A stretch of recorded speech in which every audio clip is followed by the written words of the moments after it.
ሰላም ሰላም ውድ የዩቲዩብ ተከታታዮች እንደምን አላችሁልኝ? በዛሬው ዕለት እንግዲህ በአዲስ ቪዲዮ መጥቻለሁ። ያው የሚታወቀው የተለያዩ ቡና ቤቶችን ዞር እያልኩኝ በዚህ በቡና ቤት የሚሰሩ እህቶቻችንን አንዳንድ ነገሮችን እየጠየቅኩ ወደዚህ ህይወት እንዴት እንደገቡ እንዲሁም ደግሞ ሌላ ታሪካቸውን የምጠይቃቸውና ከነሱ መረጃ የማገኝ እንዲሁም ለሌሎች ሴቶች ከዚህ ህይወት እንዲወጡ ምክር የምጠይቅበት ፕሮግራሜ ነው። እንኳን ወደ ዩቲዩብ ቻናል የመጣችሁ እያልኩኝ ያው እንደምታዩት በየበሩ ላይ ቆመው የሚገኙ እህቶቻችን ምን አይነት ስራ እንደሚሰሩ የታወቀ ነው።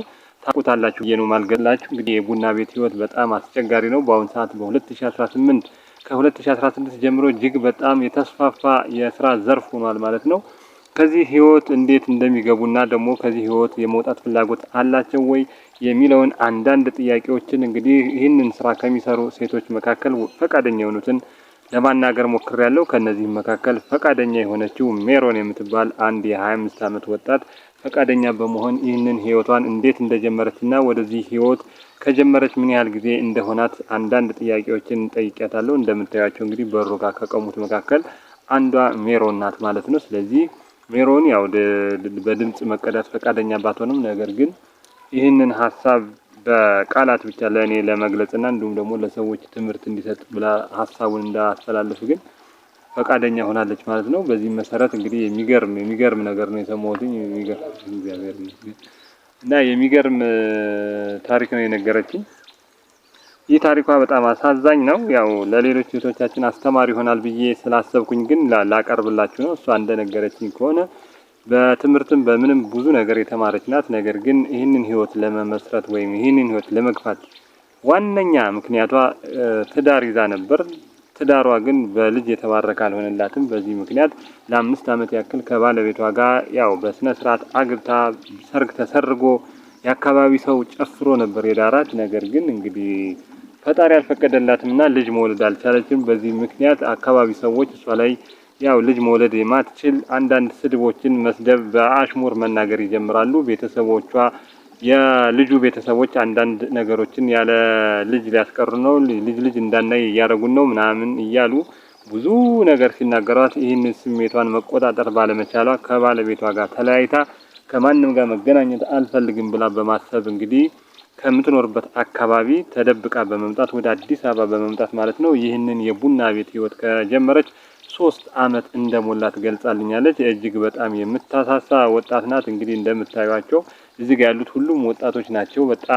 በጣም ገና ለጋ ወጣቶች ናቸው። ያሳዝናሉ። እሷም ይህንን ህይወት እየገፋው እገኛለሁ ከቤተሰቦቼ ወይም ደግሞ ከተለያዩ ሰዎች ከእንደዚህ አይነት ንግግር ራሴን አግልዬ ተደብቄ ነው የምኖረው። እንግዲህ ምንም ማድረግ አልችልም ብላኛለች። ለምን እንደዚህ አደረግሽ? ሌላ ስራ ለመስራት አልሞከርሽም ወይ? ይሄንን እንዳማራጭ እንዴት ወሰድሽው? ምናምን ብዬ ጠይቂያት ነበር። በሰዓቱ ምናልባት ከተሳካልኝ ልጅ መውለድ ከቻልኩኝ እያልኩኝ ከተለያዩ ሰዎች ጋር ይሄንን ነገር ሞክር ነበር። ነገር ግን አልተሳካልኝም። በዛው በቃ እኔም ንዴት ውስጥ በመግባት በመጠጥ በሱስ በመያዜ የተነሳ ወደዚህ ህይወት ገብቻለሁ። ሌላ ስራ ለመስራት አይምሮዬ ፈቃደኛ አልሆንም ብላ ገልጻልኛለች። በጣም የሚያሳዝን ሆኖ አግኝቼዋለሁ ማለት ነው። እጅግ በጣም የሚያሳዝን ነው እንደነገርኩ እና በዚህ መሰረት ያው ሁሉም ሰው ተመሳሳይ ሀሳብ ስለሌለው አንዳንዱ በሳል የሆነ ሀሳብ ይኖረዋል፣ አንዳንዱ ደግሞ ትንሽ ያስተሳሰብ ድክመት ስላለ ይህንን ነገር ማች አድርጎ ለማስኬድ ደግሞ ያው መማር ስለሚያስፈልግ ማለት የተማረ አስተሳሰብ ያስፈልጋል። ዝም ብሎ በእንደዚህ አይነት መልኩ መሆን የለበትም። ስለዚህ እሷም እንግዲህ ይህንን ሀሳብ ንዴት ውስጥ በመግባት በራሷ ሀሳብ ሱስ ውስጥ ስለተዘፈቀችና አስቸጋሪ ህይወት የመራች ስለነበረ እንድትወጣ የቻልኩትን ያክል ምክር መክሬያታለሁ። እሷም ይህንን ምክር ስለመከርከኝ እጅግ አድርጌ ነው ማመሰግንህ። ማንም ሰው የራሱን ፍላጎት ደስታ ለማግኘት ብቻ ወደዚህ ቦታ ይመጣል እንጂ እንደዚህ አይነት እኛን ከዚህ ህይወት እንድንወጣ የተሻለ ኑሮ እንድንኖር ነቃ እንድንል ወደ ሃይማኖታችን እንድንመለስ ራሳችንን በአግባቡ እንድንመራ ወደ ጥሩ ህይወት እንድንመራ የሚገፋፉ ሰዎች የሉም። እንደውም እኛን እንደ ቆሻሻ አይተው የሚሳደቡና መጥፎ ስም የሚሰጡ ብቻ ናቸው ያሉት ብላኛለች። እንግዲህ እጅግ በጣም የምታሳዝናት ሜሮን ማለት ነው።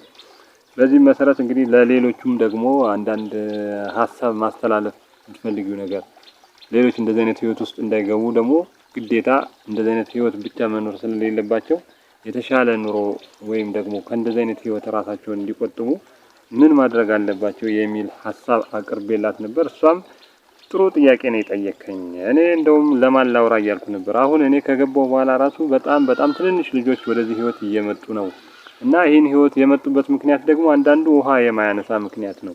ጥሩ ያልሆነ ምክንያት ነው ይዘው የሚመጡት። አንዳንዶቹ ዩኒፎርም አልተገዛልኝም፣ እንደሌላ ሰዎቹ ጫማ በየጊዜው አልተቀየረልኝም፣ አልተገዛልኝም እያሉ በጥጋብ ከቤተሰብ አፈንግጠው የመጡ እንዳሉም አውቃለሁኝ። ስለዚህ እህቶቼ እንደዚህ አይነት ህይወት ከመግባታችሁ በፊት ራሳችሁን ቆም ብላችሁ ለምን እንደዚህ እንገባለን? ከዛም በኋላ ህይወታችን በምን አይነት መልኩ ነው የሚሆነው? ለማንም የሰካራም መጫወቻ ለምን እንሆናለን ብለው ራሳቸውን መጠየቅ እንዳለባቸውና የቤተሰብ ትዕዛዝ ማክበር እንዳለባቸው ቢቸገሩ እንኳን ሌላ ህይወት ለመስራት ሌላ አይነት ስራ ለመስራት መሞከር ይኖርባቸዋል እንጂ ወደ እንደዚህ አይነት አስከፊ በሱስ የተገዛ አስቸጋሪ ጨለማ ህይወት መምራት የለባቸውም የሚል መልእክቷን አስተላልፋለች።